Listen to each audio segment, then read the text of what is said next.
Hi guys, welcome to JEE tank India. ये वो मंच है जहां सपने सच होते हैं और रैंक्स डिसाइड की जाती हैं।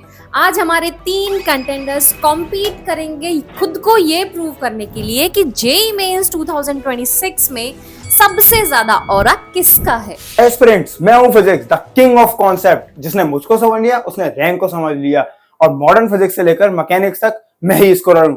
तो एस्पिरेंट्स, क्या कहना है आपका मेरे बारे में? देख भाई फिजिक्स, तेरा ऑरा तो है पर तेरे क्वेश्चंस इतने लेंथी होते हैं कि उसमें बच्चे ऐसे खो जाते हैं जैसे बर्मुडा ट्रायंगल में जहाज। प्रैक्टिकलिटी कहाँ है भाई, फिजिक्स में हालत तो खराब हो जाती है और टाइम मैनेजमेंट का तो बहुत बड़ा इशू रहता है। मैं उसके चक्कर में और सब्जेक्ट्स पे ध्यान ही नहीं दे पाता। आगे बढ़ो। हेलो एस्पिरेंट्स, मैं हूं chemistry the ultimate rank booster. मैं टाइम बचाता हूं और रैंक बढ़ाता हूं। असल में मैं ही हूं life saver. I agree, chemistry life saver तो है, बट इनऑर्गेनिक और ऑर्गेनिक में एक्सेप्शंस के भी एक्सेप्शंस। यार तुम्हारा फंडा मुझे लगता है सिंपल है, तुम बेवफा हो। आज याद हो कल साफ है। एंड रिवीजन के मामले में तो बच्चे इतना सैचुरेट हो जाते हैं कि पूछो मत। ठीक है यार, तुम भी चले जाओ, हम मैथ्स का सुन लेते हैं। हेलो बच्चों, मैं हूँ मैथ्स। मैं ही हूँ जो टॉपर और एवरेज के बीच में डिफरेंस क्रिएट करता है। जो मुझे अटेंशन देगा वो आईआईटी में लैंड करेगा। तो क्या कहना है आपका मेरे बारे में? मैथ्स तुम है ना एक कॉन्फिडेंस किलर हो। तुम्हारे सब्जेक्ट में 40-50 मार्क्स लाना भी इतना ज्यादा डिफिकल्ट हो जाता है कि पूछो मत। और अगर गलती से कोई बच्चा एक क्वेश्चन में भी अटक गया ना तो पूरा समझो पेपर का डिटर्मिनेंट 0 हो जाता है। तो फिर क्या करें यार, फिजिक्स टाइम कंज्यूमिंग है, केमिस्ट्री बेवफा है, मैथ्स तो डरा देता है, समझ में नहीं आता इसको सॉल्व कैसे करें। सही में हर सब्जेक्ट के अलग ही टेंट्रम है। तुम लोग गलत इक्वेशन सॉल्व कर रहे हो भैया। आप तुम लोग सब्जेक्ट वर्सेस सब्जेक्ट कर रहे हो। फिजिक्स केमिस्ट्री मैथ्स एक ही टीम के प्लेयर्स हैं। सब्जेक्ट वर्सेस सब्जेक्ट नहीं करना है। पर अगर सब्जेक्ट्स पे फोकस नहीं करेंगे तो रैंक कैसे आएगी? ऑरा सब्जेक्ट्स का नहीं होता, ऑरा होता है चैप्टर्स का। स्ट्रेटेजी ये नहीं है कि कौन से सब्जेक्ट को पढ़े, स्ट्रेटेजी ये है कि कौन से सब्जेक्ट के कौन से चैप्टर्स को पढ़े। तो चलो मैं आपको बताता हूँ जेईई मेंस 2026 के हाई वेटेड चैप्टर्स जो तुमको करके ही जाने पड़ेंगे एग्जाम में, तभी अच्छे मार्क्स आएंगे। सबसे पहले हम बात करेंगे मैकेनिक्स की। तो मैकेनिक्स में हर साल 4 से 5 क्वेश्चंस आते हैं, ये गारंटीड है। ये सिर्फ लास्ट ईयर की बात नहीं है, ओवर द ईयर जो एनालिसिस होता है ऑन एन एवरेज 4 से 5 क्वेश्चंस आते हैं, जिसमें तुमको units and dimension, Newton's law, kinematics, work energy power, gravitation जैसे चैप्टर्स करने होते हैं। Next, modern physics. Modern physics में भी ऑन एन एवरेज हर साल 3 से 4 क्वेश्चंस आते हैं, जिसमें तुमको X ray, atomic structure, radioactivity, photoelectric effect, nuclear fission, ये सारे टॉपिक्स पे अच्छे से कमांड रखनी पड़ेगी, अच्छे से तुमको इनको तैयार करके जाना पड़ेगा। तो ये 3 से 4 क्वेश्चंस तुम्हारी झोली में गिर जाएंगे। नेक्स्ट है इलेक्ट्रोस्टैटिक्स। इसमें से तुमको 3 से 4 क्वेश्चंस आते हैं। आई नो थोड़ा लेंथी है, बट इसको कवर कर लोगे तो अच्छे से समझोगे तो आसान भी लग जाएगा, एंड इसको कवर कर लोगे तो 3 से 4 क्वेश्चन बुक्ड है। उसके बाद करंट इलेक्ट्रिसिटी। करंट इलेक्ट्रिसिटी से भी 2-3 क्वेश्चन आते हैं ऑन एन एवरेज हर साल। इसमें तुम ओम्स लॉ अच्छे से कर लोगे, इसमें तुम सर्किट सॉल्व करना अच्छे से सीख लोगे, तो ये करंट इलेक्ट्रिसिटी ऐसे सॉल्व हो जाएंगे क्वेश्चंस। नेक्स्ट है property of solid and fluids. इसमें से भी 2-3 क्वेश्चंस आते हैं, इजी टू स्कोर है, ये भी बुक कर सकते हो तुम, बस छोड़ के मत जाना इसको। नेक्स्ट है इलेक्ट्रोमैग्नेटिक इंडक्शन एंड एसी। इसमें से भी 2-3 क्वेश्चंस आते हैं जैसे तुमको स्क्रीन पे दिख रहा है, और इजी टॉपिक्स है, रेगुलर क्वेश्चंस आते रहते हैं, तो प्लीज इसको छोड़ना मत। नेक्स्ट आता है ऑप्टिक्स। उसमें से भी 2-3 क्वेश्चंस हैं, रिलेटिवली थोड़ा डिफिकल्ट है, वेव ऑप्टिक्स ज्यादा डिफिकल्ट है। अगर इसको मास्टर कर लिया, थोड़ा सा टाइम लग सकता है, तुमको एनर्जी लगेगी इसके पीछे, थोड़ा कॉन्सेप्चुअल अंडरस्टैंडिंग और स्ट्रॉन्ग करनी पड़ेगी, बट 8 से 12 मार्क्स है भाई, इसको ऐसे ही छोड़ नहीं सकते।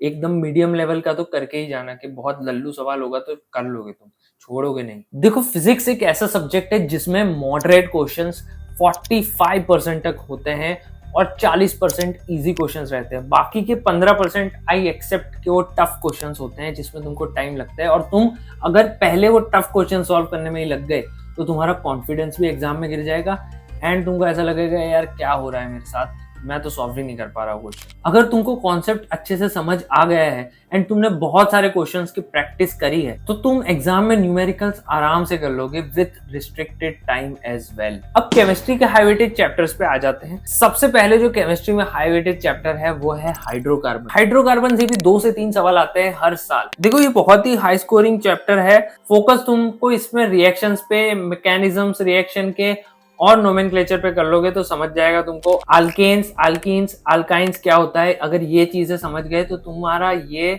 हाइड्रोकार्बन पूरा सॉर्ट हो जाएगा भाई। बहुत ही लल्लू सवाल होते हैं, एक ही मिनट में 3 सवाल हो जाएंगे। देखो तुम 1 मिनट में 3 सवाल कर लोगे तो कितना आगे पहुंच जाओगे, लोगों से कितना आगे पहुंच जाओगे। Hydrocarbon very scoring subject, don't miss. Next है haloalkane, alcohol and ether. इसमें से भी 2-3 सवाल आते हैं और इसमें तुमको SN1 SN2 मैकेनिज्म समझना है, रिएक्शन समझनी है एंड फ्रीक्वेंटली आस्क्ड क्वेश्चन को तुम समझ गए तो तुमको एक पैटर्न दिख जाएगा इसमें कैसे सॉल्व करने हैं। Most of the organic chemistry के जो क्वेश्चंस है उसमें एक रिएक्शन मैकेनिज्म का एक पैटर्न दिखता है, क्वेश्चन का पैटर्न दिखता है और किस तरीके से पूछते हैं ना, इसका भी एक पैटर्न है। अगर तुमको वो फिगर आउट हो जाएगा तो ऑर्गेनिक केमिस्ट्री में हर जगह तुम्हारा टिक टिक टिक टिक लग जाएगा। नेक्स्ट चैप्टर जो है वो है कोऑर्डिनेशन कंपाउंड। इसमें से भी 2-3 सवाल आ जाते हैं। इनऑर्गेनिक केमिस्ट्री का गोल्ड माइन है ये ऐसे मुफ्त के मार्क्स है भाई। ये सारी चैप्टर्स ऐसे बता रहा हूँ जो तुम इजीली स्कोर कर सकते हो और हाई वेटेज है इनका। देखो नेक्स्ट है केमिकल बॉन्डिंग। केमिकल बॉन्डिंग में 1 से 3 सवाल आते हैं। केमिकल बॉन्डिंग में तुमको क्या करना है, मॉलिक्यूलर ऑर्बिटल थियरी अच्छे से पढ़नी है, हाइब्रिडाइजेशन का अच्छे से याद रखना है और फजन रूल्स को समझना है। बहुत ज्यादा हाई स्कोरिंग चीजें हैं भाई इसमें, 2-3 सवाल का सवाल है। जोक भाई, देख रहे हो जोक। नेक्स्ट जो है वो है इक्विलिब्रियम। फिजिकल केमिस्ट्री का सबसे स्ट्रॉन्गेस्ट चैप्टर माना जाता है, मतलब डिफिकल्ट चैप्टर माना जाता है। 1 से 2 सवाल आते ही हैं हर साल। इसमें तुमको पढ़ना क्या है ना, इसमें तुमको लीच एटलियर प्रिंसिपल पढ़ना है, Kc/Kp कैलकुलेशन समझनी है, एसिडिक और बेसिक एंड बफर्स क्या होते हैं, ये सारी चीजें समझ लोगे भाई तुम, ये पूरा चैप्टर सॉर्ट। जो लास्ट हाई वेटेज चैप्टर है वो क्लासिफिकेशन ऑफ एलिमेंट। इसमें भी तुमको 1 से 2 सवाल पक्का ही आएंगे, हर साल आते हैं। इसमें तुमको पढ़ना है फाउंडेशन ऑफ इनऑर्गेनिक केमिस्ट्री पढ़नी है भाई, पीरियोडिक ट्रेंड्स पढ़ने हैं, प्रॉपर्टीज पढ़नी है मेटल्स की। अगर रटना नहीं है तो समझ लोगे ना तो भी काम चल जाएगा। मैं एक ट्रिक यूज करता था, जब भी एग्जाम में क्वेश्चन आता था तो मुझे लगता था कि ये ट्रेंड ऐसा होता है, बट एग्जाम में क्वेश्चन आया तो ट्रेंड से विपरीत ही होगा, क्योंकि एग्जाम में आया तो मैं कुछ एक्सेप्शन ही पूछे होंगे, तो इसलिए मैं हमेशा उल्टा करके आंसर करता था और वो वर्क करता था 2018 के टाइम पे, क्योंकि उस टाइम पे बहुत ज्यादा पैटर्न या ट्रेंड ड्रिवन क्वेश्चन ही हो गए। अभी बहुत सारे पेपर्स बनते हैं तो शायद ये ट्रिक काम ना करे, बट ट्राई कर सकते हो कुछ PYQ जब तुम सॉल्व करो।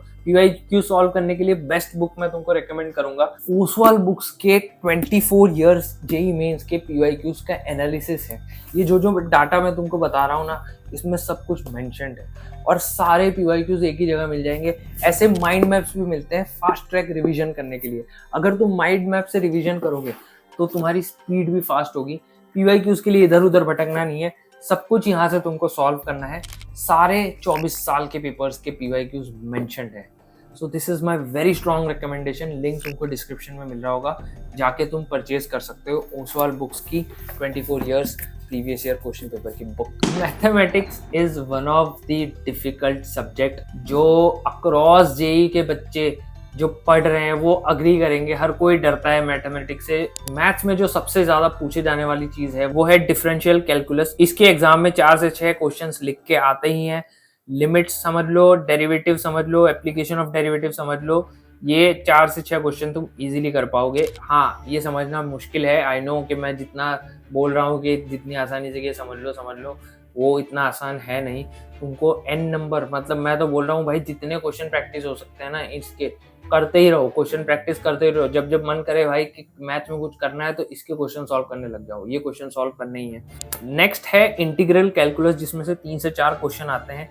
ऑब्वियसली इंटीग्रल कैलकुलस है तो डेफिनाइट इंडेफिनाइट इंटीग्रेशन तुमको अच्छे से आना चाहिए। थोड़ा कैलकुलेशन इसमें लंबे जाते हैं, बट कुछ ट्रिक्स ऑप्शन यूज करके करते हो तो फटाफट सॉल्व होने के चांसेस होते हैं। कभी कभी ऑप्शन से भी सॉल्व हो जाते हैं इसके क्वेश्चन। नेक्स्ट है कोऑर्डिनेट ज्योमेट्री। कोऑर्डिनेट ज्योमेट्री में भी 3 क्वेश्चन आते हैं, कंसिस्टेंटली इसमें से सवाल आते हैं भाई। 3 सवाल गिन के ले लो तुम। स्ट्रेट लाइन अच्छे से कर लो, पैराबोला, हाइपरबोला, सर्कल, अगर ये सब समझता है तुमको डायग्रामेटिकली सॉल्व कर दोगे, कैलकुलेशन करने की जरूरत भी नहीं पड़ती कभी कभी। नेक्स्ट है मैट्रिक्स एंड डिटर्मिनेंट। यहाँ से भी 2-3 सवाल आते ही हैं। मैट्रिक्स एंड डिटर्मिनेंट में कुछ प्रॉपर्टीज होती हैं, मेथड्स होती हैं। डायरेक्ट हर बार सॉल्व करने जाओगे तो बहुत ज्यादा लंबे कैलकुलेशन होते हैं, टाइम वेस्टिंग सवाल होते हैं इसके। बट अगर प्रॉपर्टीज याद है अच्छे से कर लोगे तो तुम फटाफट सॉल्व कर सकते हो और आसान सवाल होते हैं, बस लेंथी होते हैं। नेक्स्ट है सीक्वेंस एंड सीरीज। इसमें से भी तुमको 2-3 सवाल दिख जाते हैं और तुमको समझना क्या है, AP, GP, HP, ये सारी चीजें समझनी है तुमको। अगर ये अच्छे से आती है, इनमें सवाल लगाए, प्रैक्टिस करिए तो तुम इसमें भी प्रॉपर्टीज का अच्छा सा यूज होता है, प्रॉपर्टी याद होती है तो फटाफट सॉल्व होते हैं, एक एक मिनट के अंदर सॉल्व करते हैं लोग। नेक्स्ट है प्रोबेबिलिटी, इसमें से भी एक दो क्वेश्चंस आते ही हैं। प्रोबेबिलिटी में तुमको समझना पड़ेगा कि भाई बेसिक्स ऑफ प्रोबेबिलिटी क्या होता है, बाइस थियरम क्या है, कंडीशनल प्रोबेबिलिटी क्या है, ये सारी चीजें समझ लोगे तो प्रोबेबिलिटी भी तुम्हारा सॉर्ट हो जाएगा। देखो मैथ्स में सबसे ज्यादा वैरायटी ऑफ क्वेश्चंस बहुत ज्यादा होते हैं, तुमको वैरायटी ऑफ क्वेश्चंस ही मिलेंगे, ऐसा कुछ सेम रिपीटेड वैल्यू चेंज करके क्वेश्चंस बहुत कम मिलते हैं, क्योंकि नंबर्स को चेंज करने से, कुछ चीजें चेंज करने से पूरा सवाल बदल जाता है मैथ्स में, ठीक है। बाकी सब में कॉन्सेप्ट सेम लगता है, बस नंबर्स चेंज होती है तो कैलकुलेशन डिफरेंट होती है, केमिस्ट्री में, फिजिक्स में, बट यहाँ पे रिपीट नहीं होते जल्दी से सवाल। तो तुमको वैरायटी ऑफ क्वेश्चन से डर नहीं लगना चाहिए, तुमको अच्छे से प्रैक्टिस होनी चाहिए, और इसमें अगर 40 से 50 स्कोर कर लेते हो तुम तो मोर देन इनफ है, एवरेज से ऊपर चले जाते हो तुम यहाँ पे। तो मेक श्योर करना कि तुम इजी क्वेश्चन फाइंड करो। पेपर में इजी क्वेश्चंस मैथ्स में होते हैं, छुपे होते हैं, बस बड़े से सवाल कर देते हैं, इजी क्वेश्चन होता है, समझता ही नहीं तुमको, यार इतना बड़ा सवाल है, शायद कुछ तो डिफिकल्ट होगा, तुम छोड़ देते हो। तुमको 40 से 50 तो मिनिमम स्कोर करना है मैथ्स में, अगर इसमें स्कोर कर लिए तो 99 परसेंटाइल से तुमको कोई नहीं रोक सकता। अगर इस वीडियो को अच्छे से देख के तुमने यूटिलाइज किया इस वीडियो की नॉलेज को, तो तुम भी आराम से स्मार्ट स्टडी करके अच्छे नंबर ला सकते हो। तो प्लीज जो जो बताया गया है इसको इम्प्लीमेंट भी करना, और इस तरीके से स्ट्रेटेजिकली इम्प्लीमेंट करना ताकि तुमको एक्चुअली में हेल्प हो। कमेंट कर दो तुम्हारे JEE 2026 का टारगेट। मिलते हैं नेक्स्ट वीडियो में, तब तक के लिए सी यू।